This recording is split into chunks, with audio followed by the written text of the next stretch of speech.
All right, so this is what we're reading.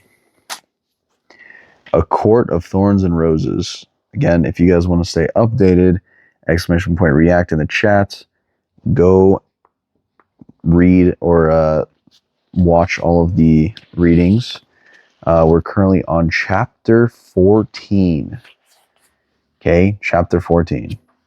So I'm not going to go over the entire book recap, but I will recap the last couple chapters just to kind of bring you guys in, you know?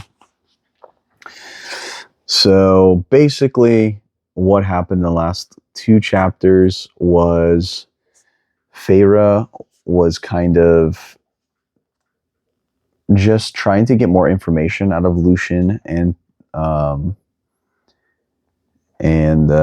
started asking a bunch of questions, wanted to know more about the Surreal, and trying to find loopholes around this treaty, basically.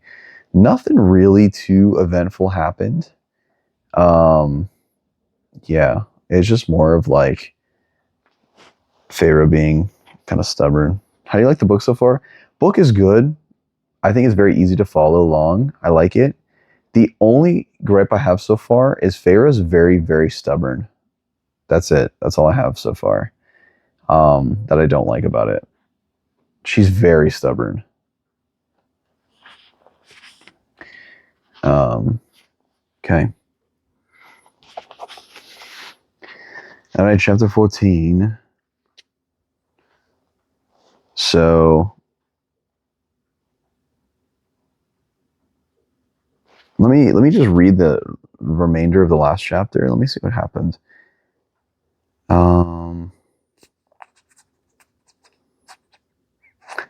Basically asking Lucien how to go about capturing a Surreal to get information on the Surreal if she does capture them. So yeah, that's basically it, really. She grows on you? Yeah. I mean, like, I understand it, but also, like, I don't know. I think she's just being a little too stubborn. It's not that she isn't it's that she's super rude when being treated with kindness. Yeah.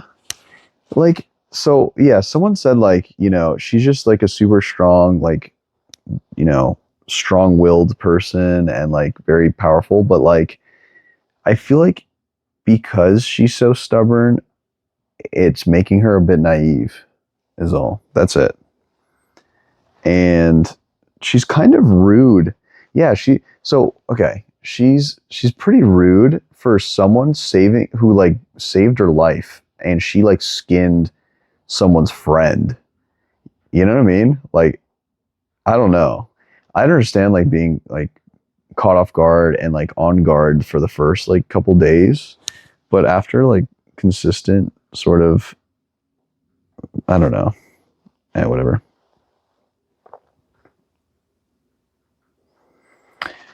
All right, let's continue.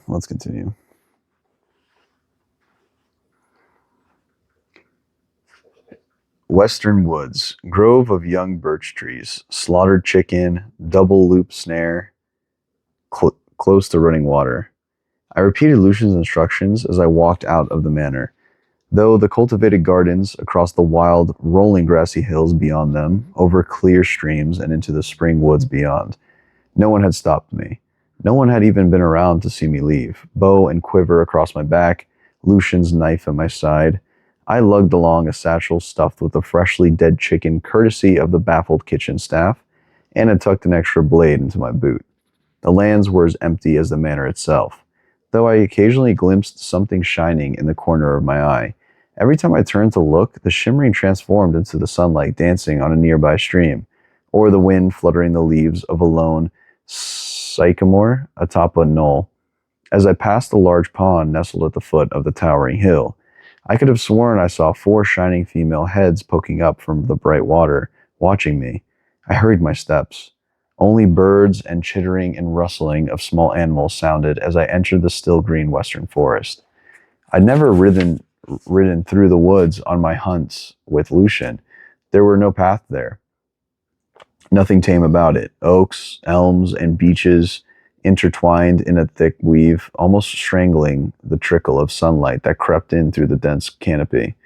The most covered earth swallowed any sound I made.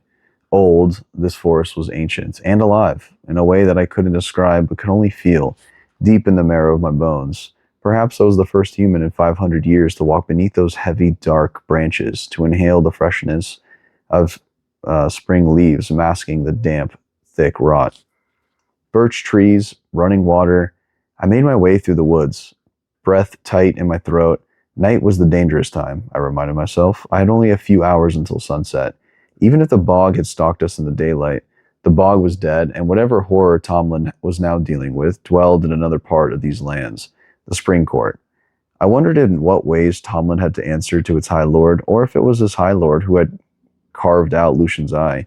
Maybe it was the High Lord's consort, the she whom Lucian had mentioned, that instilled fear, such fear in them. I pushed away the thought. I kept my steps light, my eyes and ears open, and my heart beat steady. Shortcomings or no, I could still hunt, and the answers I needed were worth it. I found a glen of young, skinny birch trees, and then stalked in ever-widening circles until I encountered the nearest stream. Not deep, but not so wide that I have to take a running leap to cross it. Lucian had said to find running water, and this was close enough to make escape possible if I needed to escape. Hopefully I wouldn't. I traced and then retraced several different routes to the stream and a few alternate routes, should my access to it somehow be blocked. And when I was sure of every route and rock and hollow in the surrounding area, I returned to the small clearing encircled by those white trees and laid my snare. From my spot up a nearby tree, a sturdy, dense oak whose vibrant leaves hid me entirely from anyone below, I waited and waited. This afternoon, sun crept overhead, hot enough even though the canopy that I had to shrug off my cloak and roll up the sleeves of my tunic. My stomach grumbled, and I pulled a hunk of cheese out of my rucksack. Eating it would be quieter than the apple I'd also swiped from the kitchen on the way out. When I finished it off, I swigged water from the canteen I'd brought, parched from the heat. Did Tomlin or Lucian ever grow tired of day after day of eternal spring, or even venture into the other territories? If only to experience a different season. I wouldn't have minded endless mild spring while looking after my family. Winter brought us dangerously close to death every year, but if I were immortal, I might want a little variation to pass the time. I'd probably want to do more than lurk about a manor house too, though I still hadn't worked up the nerve to make the request that had crept into the back of my mind when I saw the Muriel. I moved about as much as I dared on the branch, only to keep the blood flowing on my limbs. I just settled in again with a ripple of silence came towards me. As if the woods, thrushes, and squirrels and moths held their breath while something passed by. My bow was already strung. Quietly, I loosely knocked an arrow. Closer and closer the silence crept. The trees seemed to lean in, their intertwined branches locking tighter.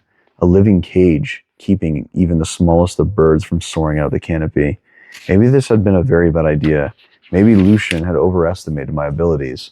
Or maybe he had been waiting for the chance to lead me to my doom. My muscles strained from holding the still atop the branch, but I kept my balance and listened. Then I heard it, a whisper, as if cloth were dragging over the root and stone, a hungry, wheezing, sniffing from the nearby clearing.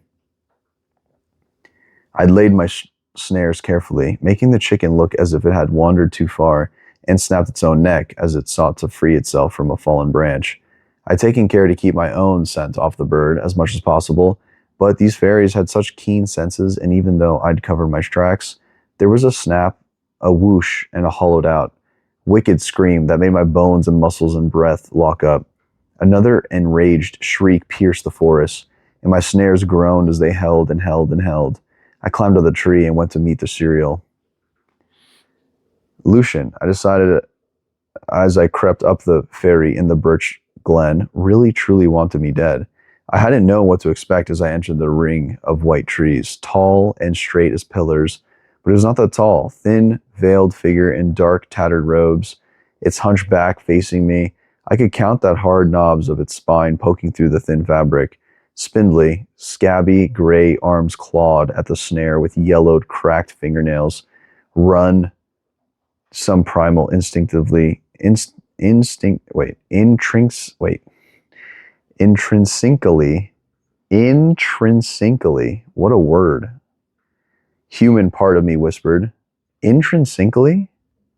I've never seen that word before. Interesting. Begged, run, and never looked back. But I kept my arrow loosely nocked. I said quietly, "Are you one of the serial?" The fairy went rigid, and sniffed once, twice, and then slowly it turned to me. The dark veil draped over its bald head, blowing in a phantom breeze. A face that looked like it had been crafted from dried, weather-worn bone, its skin either forgotten or discarded, a lipless mouth, and two long teeth held by the blackened gums, slitted holes for nostrils, and eyes that were nothing more than swirling pits of milky white, the white of death, the white of sickness, the white of clean-picked corpses. Peeking above the ragged neck of its dark robes was a body of veins and bones, as dried and solid and horrific as the texture of its face. It let go of the snare, and its two long fingers clicked against each other as it studied me. "Human," it said, and his voice was at once one and many, old and young, beautiful and grotesque. My bowels turned watery. "Did you set this clever, wicked trap for me?" "Are you one of the serial?" I asked again, my words scarcely more than a ragged breath. "Indeed I am." Click, click, click went its fingers against each other, one for each word. "Then the trap was for you," I managed. "Run, run, run." It remained sitting in bare, gnarled feet caught in my snares. "I've not seen a human woman for an age. Come closer, so I might look upon my captor." I did no such thing. It let out a huffling, awful laugh. "And which of my brethren betrayed my secrets to you?" "None of them. My mother told me stories of you." "Lies. I can smell the lies on your breath." It sniffed again.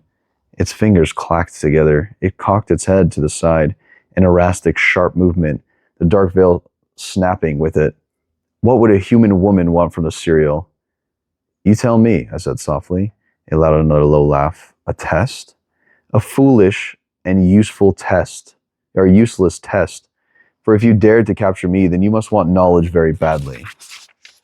I said nothing, and it smiled with that lipless mouth, its grayed teeth horrifically large. "Ask me your questions, human, and then free me." I swallowed hard. Is there truly no way for me to go home?"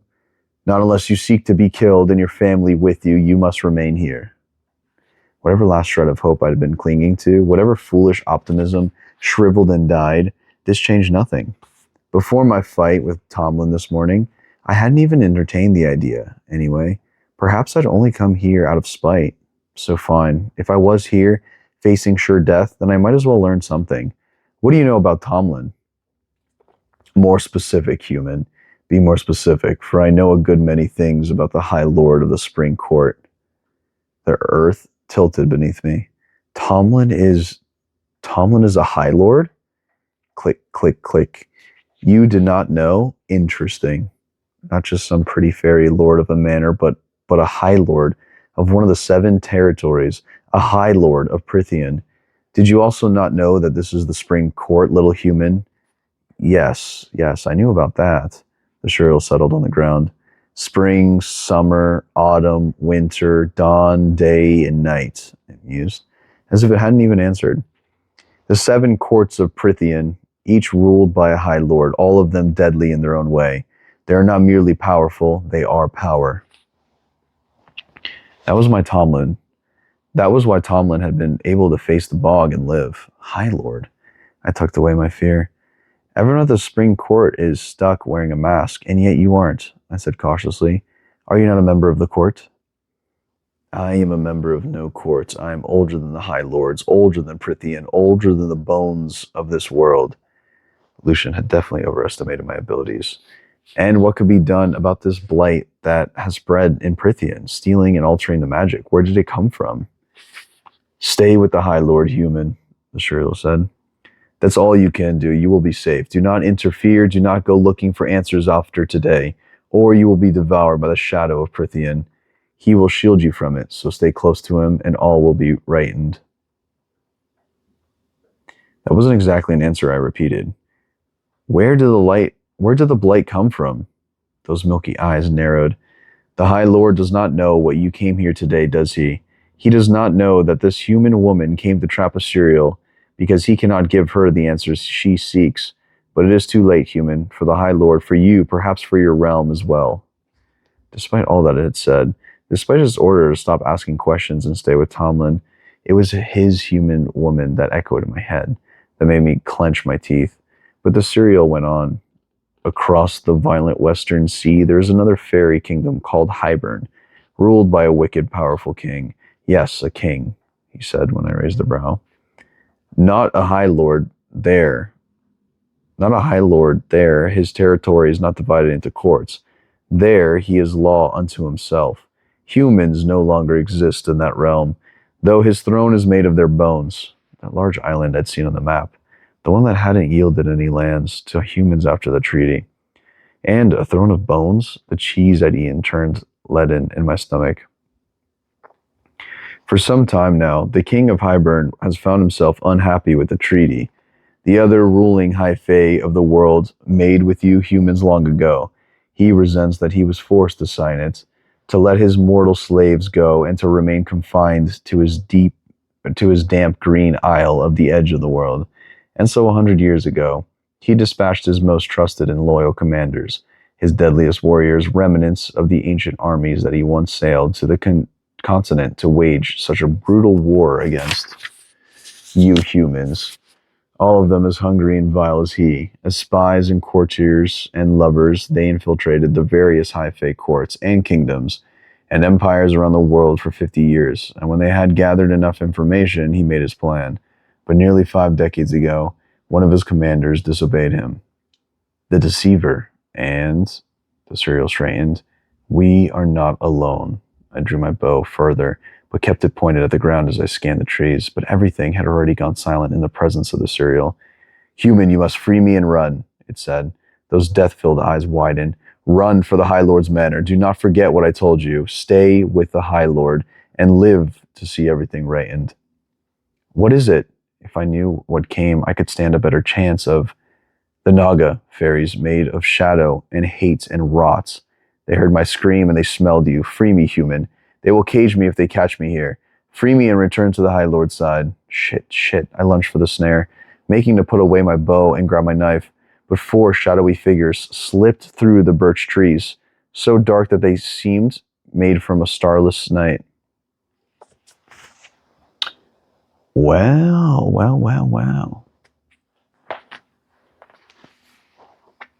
Chapter 14 done. We're on chapter 15.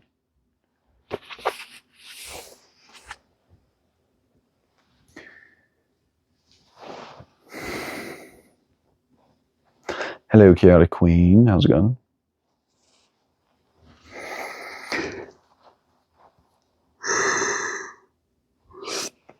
Jollz, I finally hit plat. Let's go. Keep going.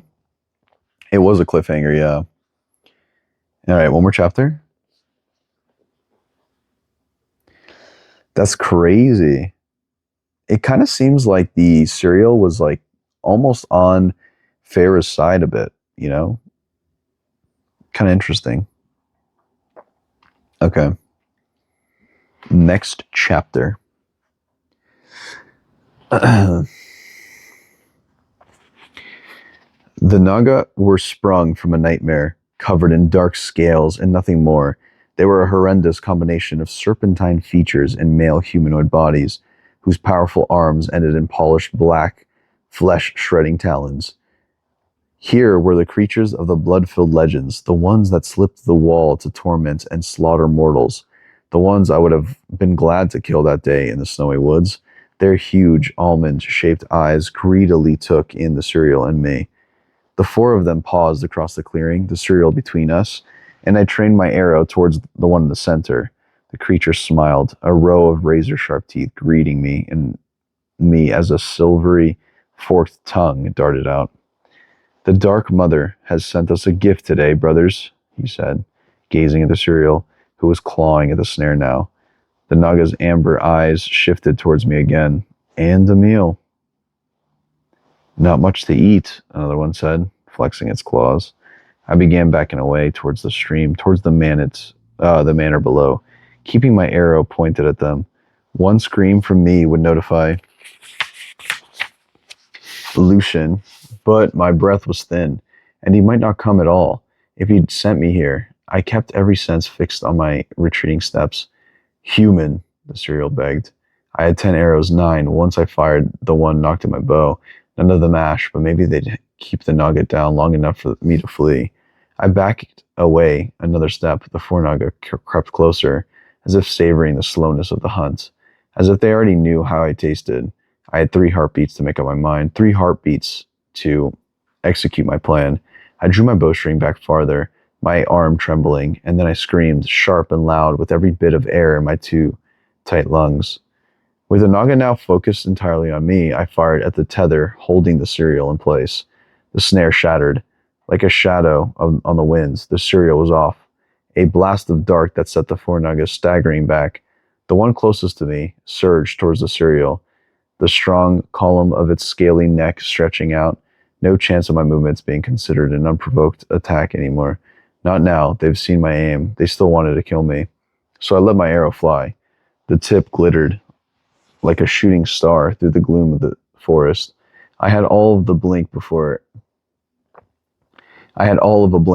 it struck home and blood sprayed. The naga toppled back just as the remaining 3 whirled to me. I didn't know if it was a killing shot. I was already gone. I raced for the stream using the path I'd calculated earlier, not daring to look back. Lucian had said he'd be nearby, but I was deep in the woods, too far from the manor and help.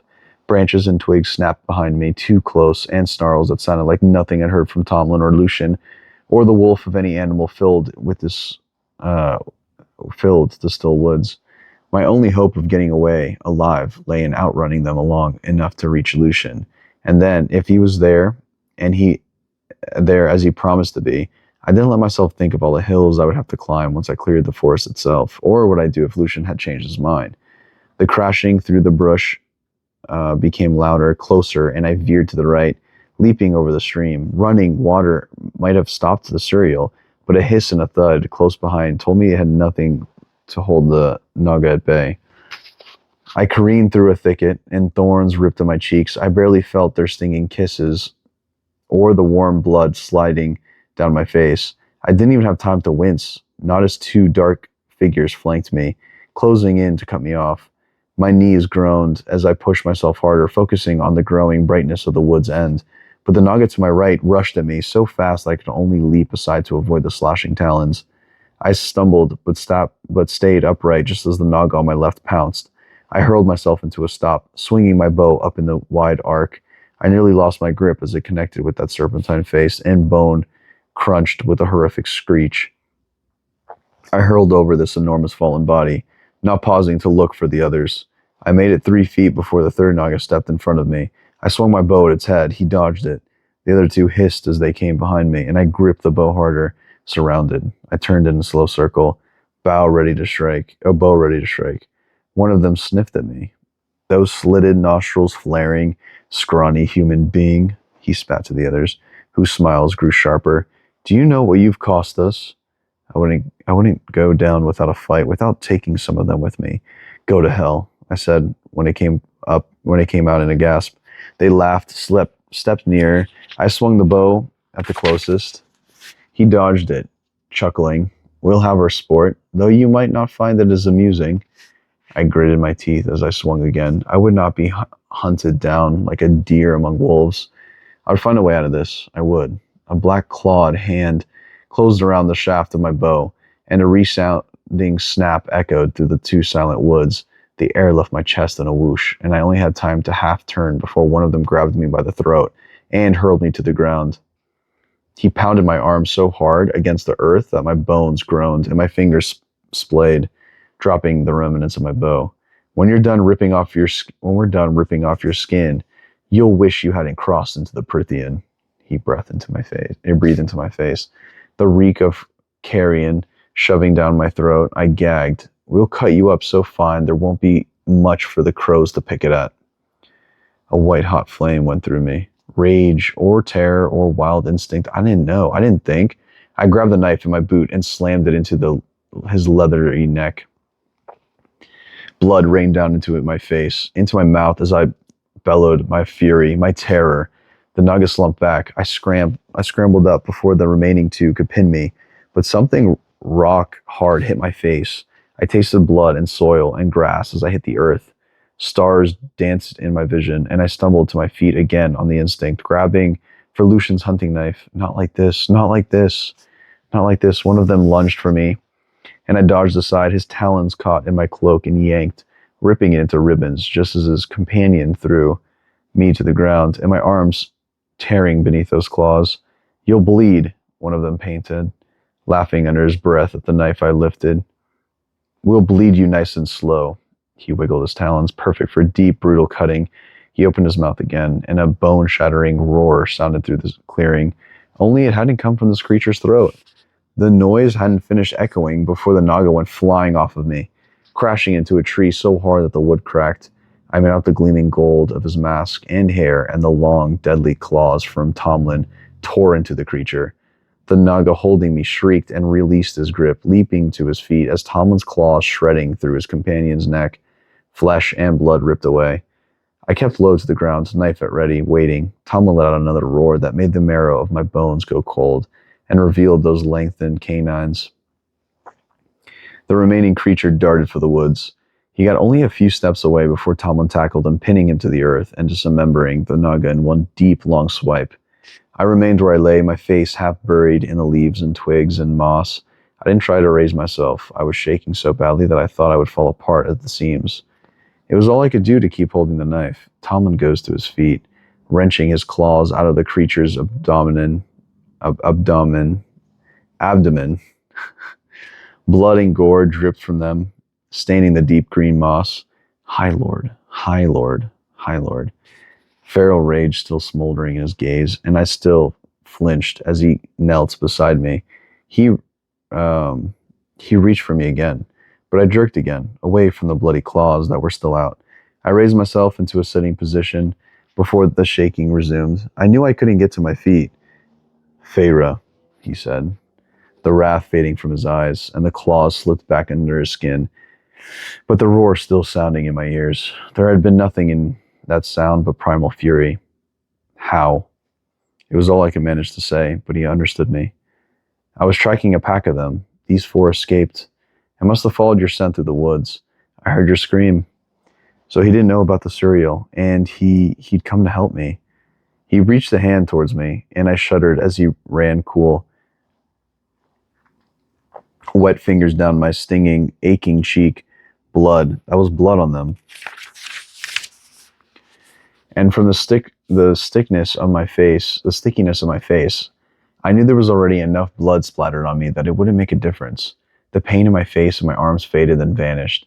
His eyes darkened a bit at the bruise I knew was already blossoming on my cheekbone, but the throbbing quickly lessened. The metallic scent of magic wrapped around me, then floated away on a light breeze. I found one dead half a mile away, he went on, his hands leaving his face as he unbuckled his baldric, then shucked off his tunic and handed it to me.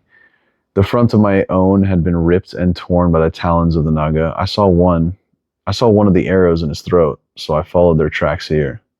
I pulled on Tomlin's tunic over mine, ignoring how easily I could see the cut of his muscles beneath his white shirt. The way the blood soaked it made them stand out even more. A purebred predator, honed to kill without a second thought. Without remorse, I shivered again and savored the warmth that leaked from the cloth. High Lord, should have known. Should have guessed. Maybe I hadn't wanted to. Maybe I'd been afraid.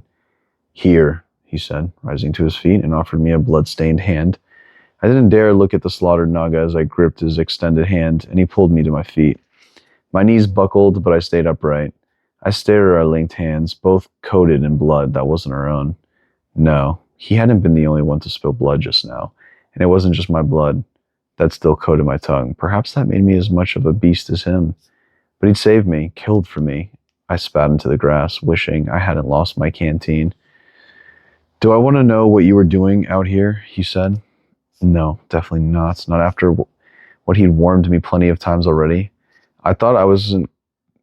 I thought I wasn't confined to the house and garden. I didn't realize I'd come so far. He dropped my hand. On the days that I'm called away to deal with trouble, stay close to the house. I nodded a bit numbly. Thank you, I mumbled, fighting past the shaking racking of my body, my mind. The Naga's blood on me became nearly unbearable. I spat again. Not just for this, for saving my life, I mean. I wanted to tell him how much that meant, and that the High Lord of the Spring Court thought I was worth saving, but couldn't find the words. His fangs vanished.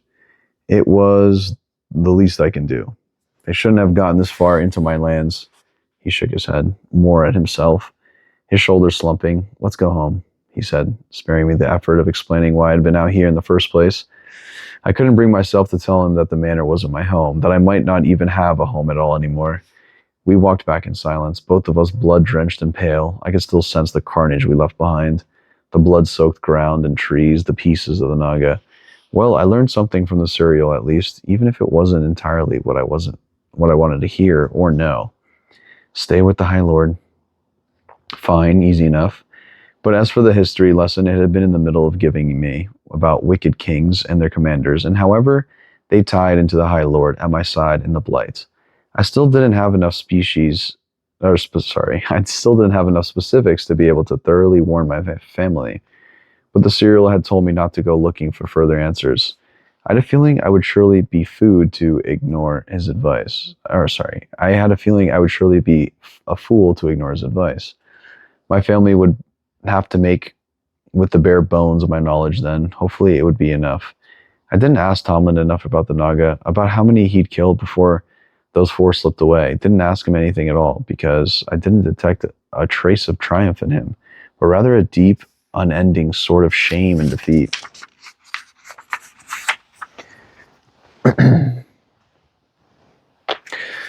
All right. Chapter 15 done. We're now in chapter 16.